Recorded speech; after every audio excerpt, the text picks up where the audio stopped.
Hi students, कैसे हैं? आज हम थल में हैं। आज घूमते घुमाते इंग्लिश लिटरेचर को हम पढ़ेंगे। हम थल की सैर करेंगे और पढ़ेंगे एलुजन। एलुजन क्या है? एलुजन ये है कि जब कोई भी राइटर मुख्तसर लफ्ज़ों में कुछ बयान करना चाहता है और इसके लिए वो किसी भी तारीख़ी वाक़े का, तारीख़ी शख्सियत का, तारीख़ी जगह का सहारा लेता है तो ये बन जाता है एलुजन। अच्छा, बाकी ग्रीक वर्ड्स की तरह एलुजन भी ग्रीक ओरिजिन यानी कि लैटिन ओरिजिन रखता है। लैटिन वर्ड है एलुजो, a play on words or game. एलिडोर मीन्स टू प्ले अराउंड और टू रेफर टू मॉकिंगली। जब राइटर कुछ ब्रीफ कहना चाहता है, पर्पसफुल कहना चाहता है और इनडायरेक्ट अंदाज में कहना चाहता है तो वो किस चीज़ का सहारा लेता है? वो एलुजन का सहारा लेता है। एलुजन जो हैं ज़्यादातर इंग्लिश लिटरेचर में जो यूज़ होते हैं वो बिब्लिकल होते हैं, यानी कि बाइबल से लिए गए होते हैं और मैथोलॉजी से लिए गए होते हैं। लेकिन कौन सी mythology? Greek mythology. Greek mythology की आपको अगर हम एग्जांपल दें तो ग्रीक मैथोलॉजी की ये एग्जांपल है कि एक्कीलीज़ हील का वर्ड यूज़ किया जाता है। एक्कीलीज़ हील का वर्ड क्यों यूज़ किया जाता है? जब किसी भी मजबूत शख्सियत की किसी कमज़ोरी को ज़ाहिर करना हो। अब ये रेफरेंस कहाँ से आया? होमर ने अपनी इलीड में लिखा है, जब ट्रोजन वार हो रही थी तो एक्कीलीज़ को शिकस्त नहीं दी जा सकती थी, एक्कीलीज़ को नहीं मारा जा रहा था बड़ी कोशिश के बावजूद भी। तो उन्होंने क्या किया? पेरिस ने क्या किया? पेरिस ने एक्कीलीज़ की हील पे अटैक किया और वो उसका वीक पॉइंट था, तो एक्कीलीज़ मर गया। तो व्यूअर्स, ये आपको चने नज़र आ रहे हैं, आप इसे एंजॉय करें, हम आगे बढ़ते हैं। तो ये एक्कीलीज़ हील की बात हो गई। पेरिस ने क्या किया? हील पे मारा और एक्कीलीज़ मर गया। आपको बता दिया कि ये वर्ड यूज़ होगा जब किसी स्ट्रॉन्ग शख्सियत की कमज़ोरी को ज़ाहिर किया जाएगा। अब साइंटिफिक एलुजन की अगर हम बात करते हैं तो अगर हम क्वेश्चन करते हैं, is there Einstein in your physics class? तो क्या तुम्हारी फ़िज़िक्स की क्लास में कोई आइंस्टाइन है? तो ये आइंस्टाइन वर्ड यूज़ किया गया है, एक साइंटिफिक एलुजन है। फ़िज़िक्स के बहुत बड़े प्रोफेसर थे, साइंटिस्ट थे। कौन? आइंस्टाइन। इसके अलावा अगर हम शेक्सपियर से एग्जांपल दें तो हम ये कहेंगे, today might be the aides of March. Shakespeare ने जूलियस सीजर में ये वाक़े का जिक्र किया है, इस जुमले का जिक्र किया है। इसके ज़रिए क्या कहेगा अगर कोई ये यूज़ करता है तो किसी पॉलिटिकल कंस्पायरेसी का अगर इस्तेमाल करना चाहेगा, उसकी तरफ इशारा करना चाहेगा तो वो ये एलुजन यूज़ करेगा। अगर हम मुसलमानों में बात करें तो किसी की प्यास को या किसी की मज़लूमियत को अगर हम ज़ाहिर करना चाहते हैं तो हम क्या वर्ड यूज़ करते हैं? हम यूज़ करते हैं करबला का वर्ड।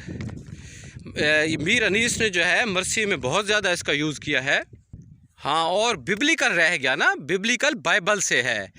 अच्छा, क्राइस्ट के लिए हम यूज़ क्या करते हैं? क्राइस्ट की मासूमियत को या उसके हक़ पे होने के लिए हम क्रूसिफिकेशन यानी कि उनको जब मसलूब किया गया था सलीब पे, उसके लिए प्लस का निशान यूज़ करते हैं। तो ये प्लस का निशान ग्रीक लिटरेचर में बहुत ज़्यादा यूज़ किया गया है और ये किस चीज़ को ज़ाहिर करता है? किसी भी हक़ पे होने वाली शख्सियत को जब इस दुनिया से निकाल दिया जाता है, मसलूब कर दिया जाता है। तो अब हम आगे बढ़ते हैं। अब हम आपको ये बताएं कि एलुजन्स की टाइप कौन कौन सी हैं। एक एक्सटर्नल है और एक इंटरनल है। अच्छा, एक्सटर्नल एलुजन क्या है? एक्सटर्नल एलुजन है कि ऐसा एलुजन जो आउटसाइड द करंट डॉक्यूमेंट होता है। इसमें किसी भी किताब का, प्ले का, मूवी का, हिस्टोरिकल इवेंट का हवाला दिया जाता है। और किस लिए दिया जाता है? इसलिए दिया जाता है कि उस वाक़े को मुख्तसर लफ्ज़ों में बयान किया जाए और ऐसा हवाला दिया जाता है जिससे रीडर जो है फेमिलियर हो, उसे जानता हो। ये ना हो कि रीडर मज़ीद फंस जाए, जैसे जेम्स जॉयस और थॉमस टर्नर इलियट यूज़ करते हैं। बहुत ज़्यादा कॉम्प्लेक्स जो हैं वो एलुजन्स यूज़ करते हैं। वहाँ रीडर जो है फंस जाता है, उसे कुछ समझ नहीं आती कि उसे क्या समझना है और यहाँ राइटर क्या कहना चाहता है। अच्छा, अब आपको एक हिस्टोरिकल एलुजन का एग्जांपल देते हैं। Ah Crusty, this is your Waterloo. तो ये वाटरलू जंग का हवाला है जब नेपोलियन बोनापार्ट अपनी जंग हार गए थे। तो यहाँ तारीख़ी हवाला दिया गया है। अगर कोई अपनी कामयाबी से दूर चला जाता है अपनी किसी गलती की वजह से, तो इस एलुजन का इस्तेमाल किया जाता है। अच्छा, कुछ लोग क्या करते हैं, वो मिक्स कर देते हैं किस किस चीज़ को, फोरशैडो को, एनालॉजी को, किसके साथ, इल्यूजन के साथ। तो आज हम आपको ये डिफरेंस भी समझाएंगे। अच्छा, फोरशैडो में क्या होता है? फोरशैडो वो चीज़ है जो कि अभी नहीं हुई होती और राइटर उसके ज़रिए समझाना चाहता है कि ये वाक़या होने वाला है। अच्छा व्यूअर्स, वैसे थल की इस चीज़ को आपको बता दें, ये बेर के दरख्त पे जो बिल्कुल सुनहरी कलर की, खूबसूरत कलर की आपको बेल नज़र आ रही है, इसे मेरे ख़्याल में आकाश बेल कहा जाता है। और वैसे खूबसूरत तो ये बहुत है, लेकिन बाज़ खूबसूरत चीज़ें नुकसानदेह होती हैं, इसलिए कहा जाता है कि ये भी दरख्त की तबीयत सही करके ख़राब करती है और उसकी फ़िज़िकल हेल्थ के लिए नुकसानदेह है। बाकी अल्लाह बेहतर जानता है। हम बात कर रहे थे फोरशैडो की। अच्छा, फोरशैडो में क्या किया जाता है? फोरशैडो में जो है इस चीज़ का कहा जाता है कि वो चीज़ उस चीज़ की तरफ, यानी कि इशारा है जो चीज़ नहीं हुई। तो फोरशैडो वैसे तो कहते हैं कि अपने नाम की तरह नेगेटिव इवेंट्स के लिए यूज़ किया जाता है, लेकिन ये ज़रूरी भी नहीं होता कि फोरशैडो हमेशा नेगेटिव इवेंट्स के लिए यूज़ किया जाए। लेकिन डिफरेंट है इल्यूजन से ना। इल्यूजन में तो उन वाक़यात की तरफ इशारा होता है जो हो चुके होते हैं, और फोरशैडो में राइटर यूज़ करता है उन वाक़यात के लिए जो अभी होने होते हैं। अच्छा, एक और लिटरेरी टर्म है एनालॉजी। एनालॉजी और इल्यूजन को भी स्टूडेंट्स मिक्स कर देते हैं। तो बाबा इसको मिक्स नहीं करना, ये भी डिफरेंट हैं। क्यों? ये इसलिए कि एनालॉजी में जो है दो चीज़ों का, दो ऑब्जेक्ट्स का, पर्सन का या सिचुएशंस का कंपैरिजन किया जाता है रिजेंबलेंस की बुनियाद पे, जबकि इल्यूजन क्या है, it's just a reference to something और सम पर्सन और some situation. Illusion just reference है, इसका ये बिल्कुल भी मतलब नहीं है कि ये चीज़ किसी भी चीज़ से रिजेंबलेंस जो है इसकी है। अच्छा, हम बात कर रहे थे टाइप्स की ना, तो टाइप्स में एक्सटर्नल इल्यूजन की तो हमने बात कर दी। इंटरनल इल्यूजन जो है हम बयान करना भूल गए थे। इंटरनल इल्यूजन जो है बड़ी मुश्किल से इसका पता चलता है। कोई भी स्टूडेंट या जो स्टाइलिस्ट है अगर इसको डिफ़ाइन करना चाहता है उससे बहुत मुश्किल पेश आती है। ये ज़्यादातर कॉमेडियन यूज़ करते हैं, और इसमें ये होता है कि आथर जो है रेफरेंस बैक करता है वो उस चीज़ की तरफ जो उसी वर्क में कुछ देर पहले आ चुकी होती है। तो ये होता है इंटरनल इल्यूजन।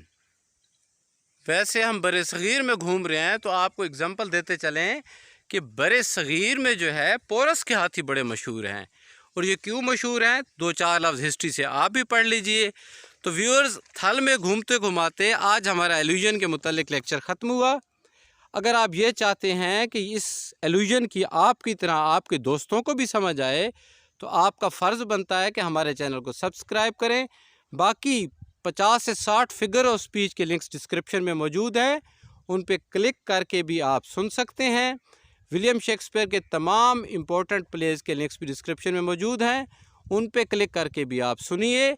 और अगर आपको ये वीडियो बहुत अच्छे से समझ आई है, तो आपका फ़र्ज़ बनता है कि इस वीडियो को दूसरों तक पहुंचाएं, इसे शेयर करें, इस चैनल को सब्सक्राइब करें, ताकि कल के जो नोटिफिकेशंस हैं, परसों के हैं, वो आपको मिलते रहें। अगर आप अपनी पसंदीदगी का इजहार करना चाहते हैं तो लाइक के बटन पे क्लिक कीजिए। अगर आप हमें बुरा या अच्छा कहना चाहते हैं तो कमेंट बॉक्स पे ज़रूर अपनी ओपिनियन दीजिए। वैसे एक बात है कि लिंक शेयर करने से कुछ नहीं होगा, आप सब्सक्राइब करें और अपने साथियों से भी सब्सक्राइब करवाएं। इंशाल्लाह बाकी भी आपको जो वीडियोस हम देंगे वो भी हम इसी तरह देंगे, व्लॉग्स की सूरत में आपको देंगे। और अगर आपको ये व्लॉग्स पसंद आ रहे हैं और इस अंदाज से आपको बेहतर समझ आ रही है, तो आपका फ़र्ज़ है कि हमें ज़रूर राय दें, ताकि हम अपनी वीडियोज़ को मज़ीद बेहतर कर सकें। नेक्स्ट लेक्चर तक के लिए इजाज़त दीजिए। अल्लाह नेगहबान।